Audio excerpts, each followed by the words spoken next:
Olá, meu nome é Marcos Brito e esse é o canal Parlatório do Fim, Eventos Finais.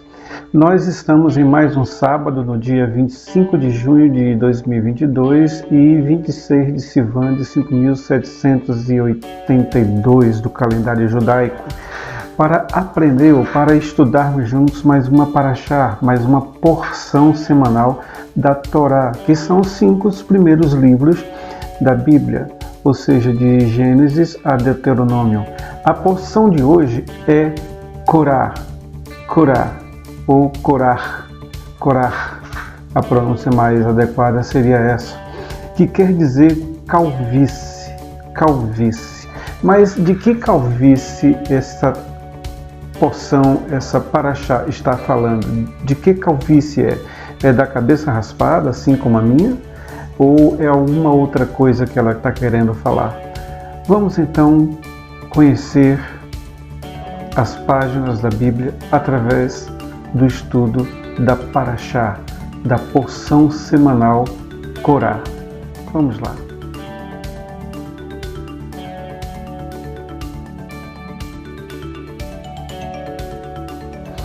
Há vários motivos pelos quais as pessoas, principalmente homens, alcançam ou chegam à calvície. Uma é genética, pura e simples, genética. Os pais são, os avós são, então por esse motivo eles são também calvos. Algumas calvícies são diferenciadas, tendo ausência de pelo em cima na cabeça e nas laterais, tendo pelo. Existem outras calvícies que são integral, abrangendo toda a cabeça. Existem calvícies também produzidas por algum tratamento, principalmente em quimioterapia, alguma coisa assim, que os cabelos caem, mas esses retornam, mas a calvície genética não tem retrocesso, a não ser que haja implante, alguma coisa assim. E existe também a calvície feita por algum voto que a pessoa faz, como Paulo. O apóstolo Paulo, se você ler o livro de Atos, você vai ver lá que ele faz um voto a Deus e por esse motivo ele raspa a cabeça.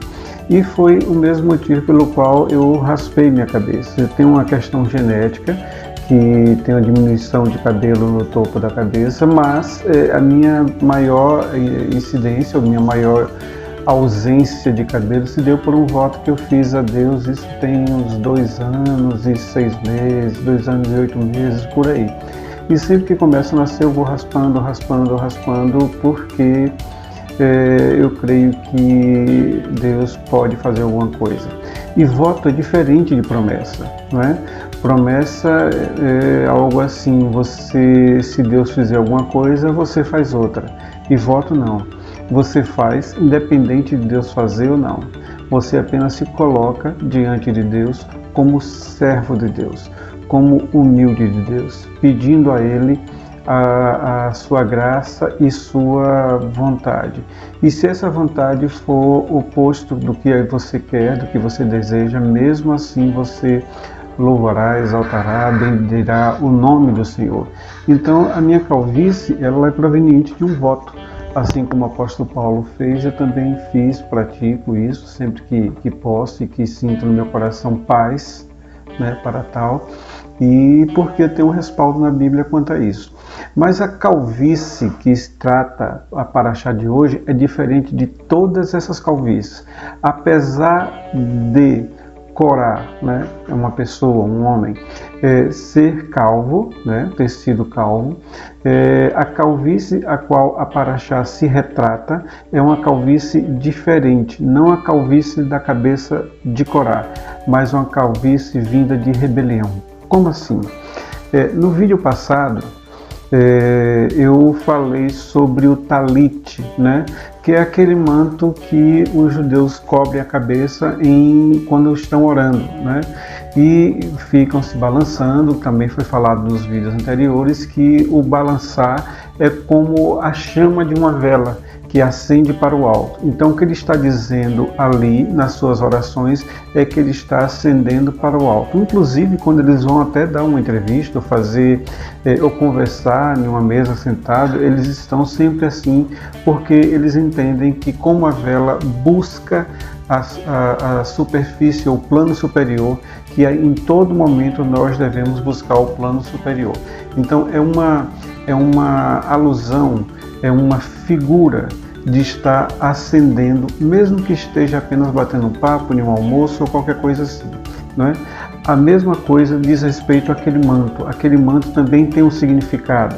Né? A aplicação daquele manto, nós temos o significado de quando você coloca o manto, você se restringe àquele espaço que você está, se restringe ao espaço que você está, ou seja, tudo que está ao seu redor não tem importância, porque o espaço que você está é um espaço de concentração e busca do Senhor através das orações e súplicas que você está fazendo debaixo daquele manto.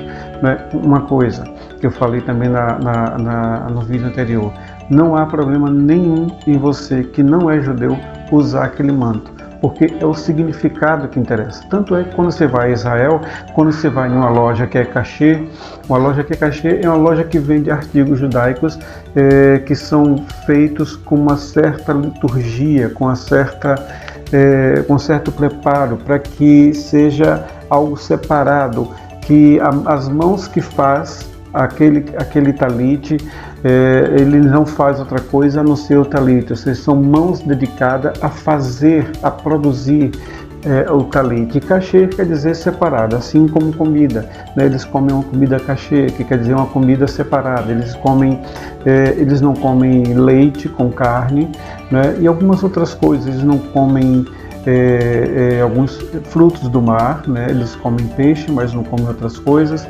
Então isso é tudo da cultura, isso é tudo que tem a ver lá atrás com o que eles passaram no deserto, um pouco orientado, que vocês podem ver inclusive na Bíblia, né, a respeito disso. Então não tem problema nenhum, nós que não somos judeus, né, somos brasileiros, não tem problema nenhum em usarmos o talite, não tem problema nenhum.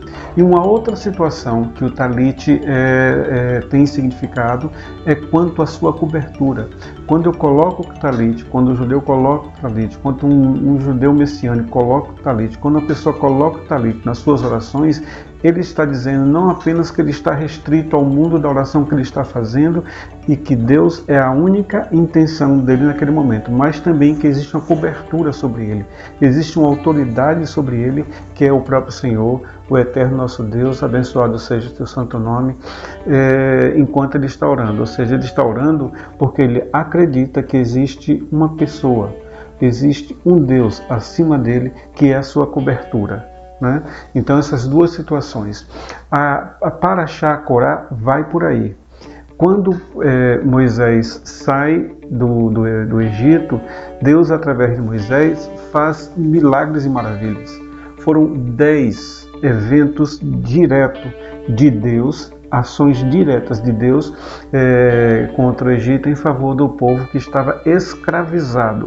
Assim como nós não rejeitamos, né, como nós rejeitamos a escravidão no nosso país, também Deus rejeitou a escravidão do povo dele, né, do povo Israel, das 12 tribos lá no Egito. Deus também rejeitou. Deus não aceita a escravidão. Isso não é. A nossa doação a Deus é por consciência, a nossa devoção a Deus é por consciência e pela pureza do nosso coração e desejo, acreditando que Deus é Senhor. E quando o povo estava lá no Egito, Deus faz proezas para tirar o povo do Egito. Isso é feito através de Moisés, não é através de outra pessoa. Através de Moisés, é através de Arão. Então, naquele momento, Deus institui Arão e Moisés como líderes daquele povo. E o povo viu as maravilhas que Deus fazia através de Moisés, a ponto de chegar na península, no mar, já saindo do Egito, já para entrar no deserto, eles veem o mar se abrindo para poder eles passarem. Vejam, eles estavam 400 anos no Egito servindo como escravo. Então tem 400 anos que aquele povo não via o mar. E eles chegam na frente do mar. A primeira coisa que eu acho que eles pensam é a primeira coisa que eu pensei quando eu vi o mar. Quanta água, que coisa, já ouvi falar do mar, mas nunca tinha visto. Quando ele chega lá, como é que a gente vai passar? E Deus então, mais uma vez, através de Moisés, que levanta seu cajado para a direção do mar, e o mar se abre e eles passam pelo mar. O mar se fecha, destruindo toda e qualquer possibilidade dos egípcios alcançarem o povo de Israel. E o que Deus fala ou faz com aquele ato de abrir o mar é o seguinte: vocês podem até tombar no deserto, mas para a escravidão, para o Egito, vocês não voltam mais. O que é que eu tiro de lição para mim quando Deus me aceita através do meu voto a Deus, que eu vou servir a Deus através do sacrifício, pelo sacrifício de Jesus, não apenas o sacrifício, mas pela ressurreição, que eu aceito Jesus como meu líder, como meu Cordeiro Pascal, né, aquele que tira o pecado do mundo. Quando eu aceito Jesus nesse sentido, o mundo não mais tem acesso a mim, a não ser que eu dê. E o que Deus está dizendo é que para a escravidão, para o mundo de pecado, eu não volto mais. Eu posso até tombar daqui para frente, mas para o mundo de pecado, o qual eu viver, eu não volto mais. Mas eu preciso me converter, eu preciso aceitar Cristo em verdade, em verdade. Então, eles atravessam o mar e caminham 40 dias até chegar ao Monte Sinai, né? Há uma divergência entre onde é que fica realmente esse Monte Sinai, mas se Deus assim permitir, faremos um vídeo a respeito disso na próxima, em uma outra mensagem. E eles chegam no Monte Sinai e veem o poder de Deus no Monte Sinai, quando Deus desce no Monte Sinai para dar as tábuas da lei, as tábuas das ordenanças, né? Os 10 mandamentos. Ele vê o monte fumegar, tremer, fumaçar e fogo e trovões e a voz de Deus através de trombetas ensurdecedoras. Isso tudo sendo feito através da vida de Moisés, ou seja, de Moisés e de Arão, que eram líderes naturais, escolhidos de Deus para tirar o povo do Egito e levar a terra de Canaã. Chega a um determinado ponto, ele sai do Monte Sinai e vai andando, né? E aí então acontece o que é chamado de a revolta de Corá, porque Corá define naquele momento, porque o povo estava assim só caminhando no deserto, com muita dificuldade, mas sem as amarras e prisões e castigos e punições que existiam antes. Então Corá sobe nele, no coração de Corá, um desejo de ser o líder no lugar de Moisés. A inveja para querer ser como Moisés era, o líder sobre todo o povo. E olhe que Corá fez parte do bezerro de ouro que, enquanto Moisés estava no Monte Sinai recebendo as tábuas da lei, ele estava embaixo fazendo uma outra rebelião para que construísse um bezerro de ouro, para que o povo abandonasse a Deus e fosse através do bezerro de ouro, porque Deus iria ser representado através desse bezerro de ouro. Isso nunca existiria, porque um dos mandamentos, inclusive, é não fazeis para vós adorar imagens do que está no céu, imagens do que está na terra ou embaixo das águas. Não fazer. E eles fizeram um bezerro de ouro, né, para adorar. Por esse motivo, o shofar é feito através de chifre de carneiro ou de algum caprino separado para tal. Nunca de boi. Nunca de boi. Então os berrantes não são shofar. Os berrantes que os vaqueiros usam não são shofar e nem pode ser usado como shofar em algum ajuntamento de cristãos que estejam buscando e adorando a Deus. Não pode, porque o chifre tem que ser de um caprino e não de um boi, porque o boi foi utilizado naquele momento para fazer um ídolo a um outro Deus que não era Deus. E Corá então monta uma rebelião e coloca o seguinte: por que vocês é que tem que ser o líder o tempo todo até chegar? Por que não nós? Por que eu não posso ser? E começou uma rebelião e muitos seguiram a Corá através disso. E olha que o povo já estava bebendo água da fenda que Deus abriu para eles tomarem água e comendo pão, o maná, que todo dia caía, que eles pegavam aquele pão ou comiam da forma que caía, ou então pisava, fazia farinha e fazia pão para poder se alimentar.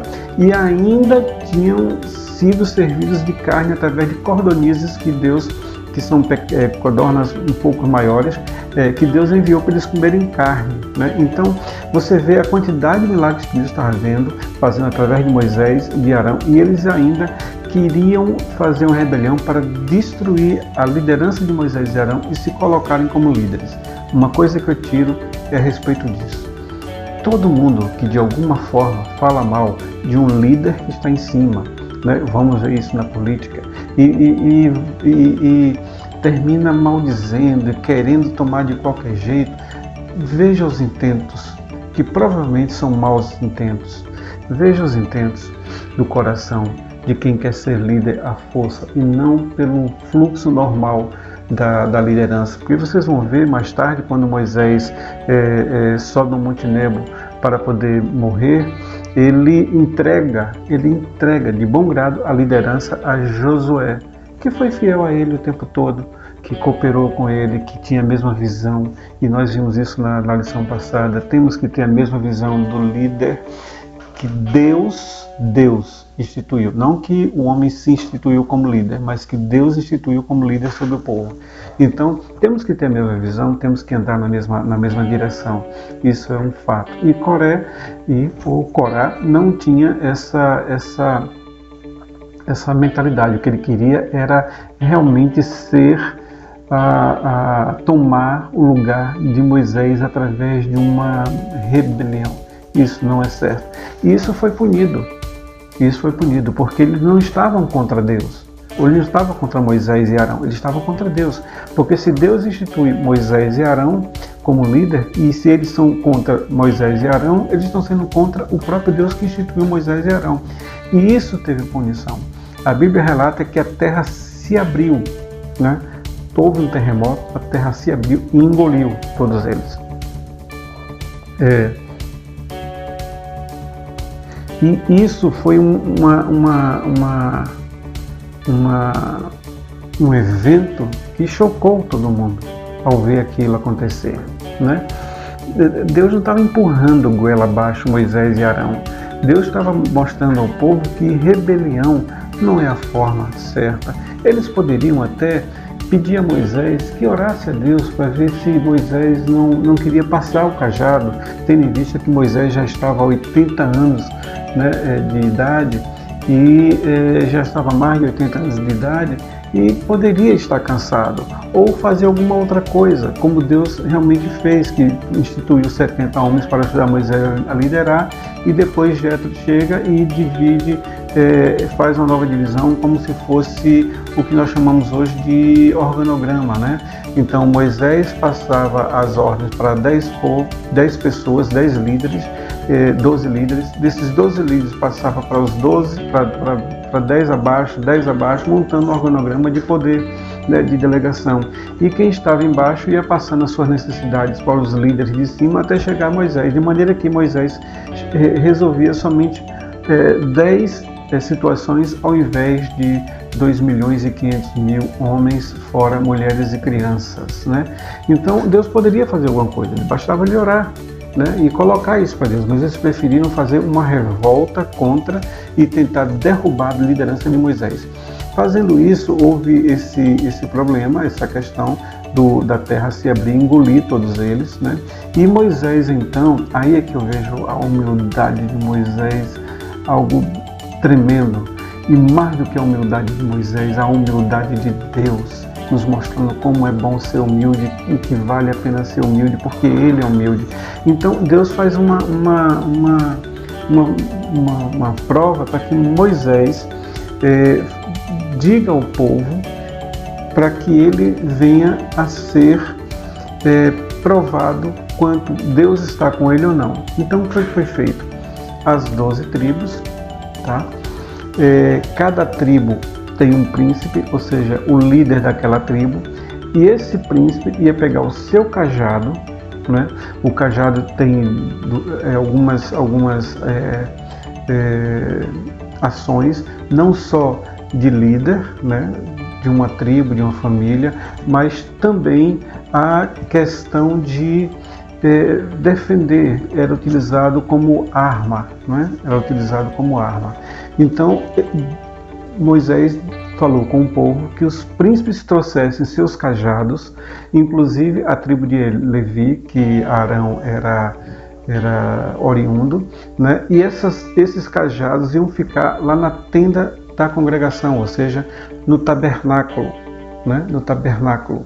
E ali iriam passar a noite esses cajados, e aquele cajado que florescesse, esse era o líder que Deus tinha escolhido. Agora veja, um cajado, ele foi desligado da árvore há muito tempo. Não tem como ele florescer normalmente. Por quê? Porque está morto. É uma madeira morta. O cajado é uma madeira morta, né? E foi colocado dentro da tenda da congregação, né, no tabernáculo, e no dia seguinte, aquele cajado que florescesse era o cajado do líder que Deus escolheu para chefiar e liderar o seu povo até a terra prometida.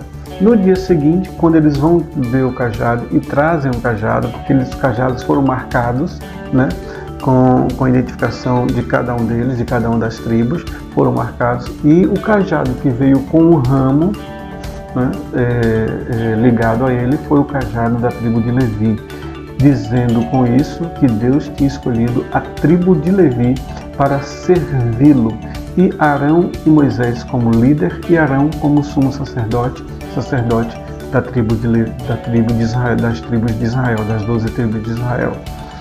Esse cajado, né, foi colocado dentro da Arca da Aliança, juntamente com o maná, juntamente com as tábuas da lei, e dizendo duas coisas. Como a Arca da Aliança é uma representação do nosso coração, ali estavam as três coisas que o povo de Israel tinha pecado contra Deus.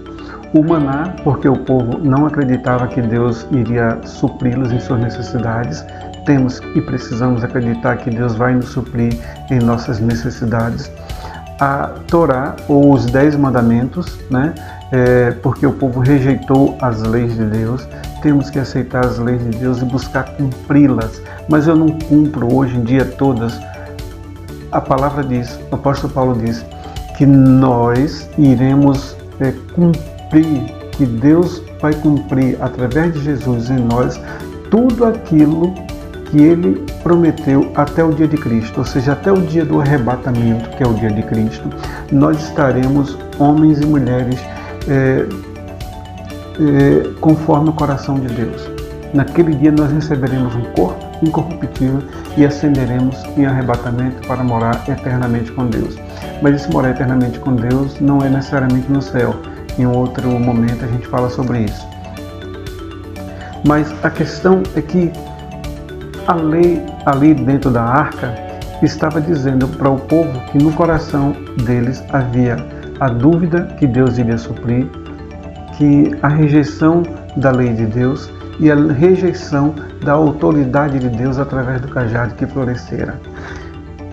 Toda rebelião parte da não aceitação da sua cobertura. Quando eu não aceito a minha cobertura, quando eu vou contra a minha cobertura, é como se estivesse sem cabelo. Porque Paulo mesmo fala que o cabelo da mulher é a identificação da sua cobertura. É a identificação de que ela tem marido, de que ela tem um Deus. O cabelo da mulher, para a mulher, faz o papel do véu ou o papel do talite, de autoridade, de reconhecimento de autoridade. E Paulo até sugere que no templo, né, enquanto estiver orando, que a mulher coloque um véu para identificar no seu coração. Isso é mais do que dizer para Deus alguma coisa, mas é mais para a gente se contristar, né, de identificar que nós temos um Deus que está sobre nós. E o homem faz isso pelo mesmo motivo, que existe um Deus sobre nossas vidas. Eu preciso andar de véu? Não. Eu preciso ir para a igreja com véu? Não. Mas se eu for, é pecado? É ruim? Não. Paulo nos manda seguir as leis do Senhor conforme aquilo que o Senhor nos fez, nos deu, independentemente das suas repercussões ou falatórias. Ele disse: se aquele que come, come para o Senhor. Se você come, não critica quem não come. E se você não come, não critica quem come. Ou seja, deixa a pessoa fazer aquilo que ela sente vontade dentro dos princípios divinos e os pilares que estão na Bíblia. Se a pessoa se sente bem com véu, que seja. Se a pessoa se sente bem sem véu, que seja. Eu gosto de orar com talite. Eu gosto de andar com meu talite por debaixo. Então, eu vou andar. Por quê? Se eu não andar, Deus vai ficar brigado comigo? Não. E se eu andar, Deus vai se alegrar mais comigo? Não. Mas aqui, para mim, está dizendo que eu tenho uma cobertura quando eu oro, e quando eu ando com Ele por debaixo, está dizendo para mim que eu tenho uma Torá a qual eu busco me envolver todos os dias. É mais uma memória para mim do que para Deus. É mais uma memória para mim do que para Deus. Então, a revolta de Corá, no que diz respeito a calvície, é porque Corá não aceitou a cobertura, não aceitou a autoridade de Moisés sobre ele, não aceitou a autoridade de Arão sobre ele, não aceitou a autoridade de Deus sobre ele. Que possamos aceitar a autoridade de Deus sobre ele, a cobertura de Deus sobre ele, a cobertura dos nossos líderes espirituais que são realmente levantados por Deus sobre nossas vidas. Que nós possamos aceitar e que Deus não nos veja como calvos espirituais, mas como homens e mulheres cujo Deus é nossa cobertura. Deus abençoe. Shabbat Shalom. Até a próxima.